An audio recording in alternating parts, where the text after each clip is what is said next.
বেগম খালেদা জিয়ার মুক্তি নিয়ে আওয়ামী লীগের সাথে কোনো আলোচনা বা সমঝোতা হচ্ছে না বলে জানিয়েছেন দলটির সিনিয়র নেতারা। বিএনপি নেত্রীর প্যারোলে মুক্তির সাথে তাদের সংসদ সদস্যদের শপথের বিষয়টি একেবারেই অপ্রাসঙ্গিক ও অযৌক্তিক। বিএনপি এখন বেগম জিয়ার মুক্তির চেয়ে এই ইস্যু নিয়ে রাজনীতিতে ব্যস্ত বলেও মন্তব্য আওয়ামী লীগ নেতাদের। জিয়া অরফানেজ ট্রাস্ট দুর্নীতি মামলায় 1 বছরেরও বেশি সময় ধরে কারাগারে বন্দী বিএনপি চেয়ারপারসন বেগম খালেদা জিয়া শারীরিক অসুস্থতার কারণে 1 সপ্তাহ ধরে চিকিৎসাধীন বঙ্গবন্ধু মেডিকেলে।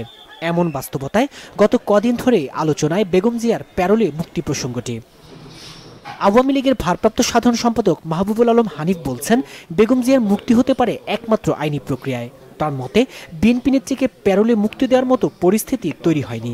বিএনপিরা প্রকৃত অর্থে বেগম খালেদার মুক্তির চেয়ে তারা বেগম খালেদার এই রাজনৈতিক ইস্যুটাকে নিয়ে তারা রাজনীতি করতে চায়। যারা জাতীয় সংসদ নির্বাচিত হয়েছেন তাদের নৈতিক দায়িত্ব হচ্ছে সংসদে অধিবেশনে যোগদান করা। জাতীয় সংসদের সদস্যদের শপথ গ্রহণ বা সংসদে অধিবেশনে যোগদানের সঙ্গে বেগম খালেদার মুক্তির বিষয়ে এটা জড়িত হওয়াটাই এটা একটা অযৌক্তিক একটা কথাবার্তা।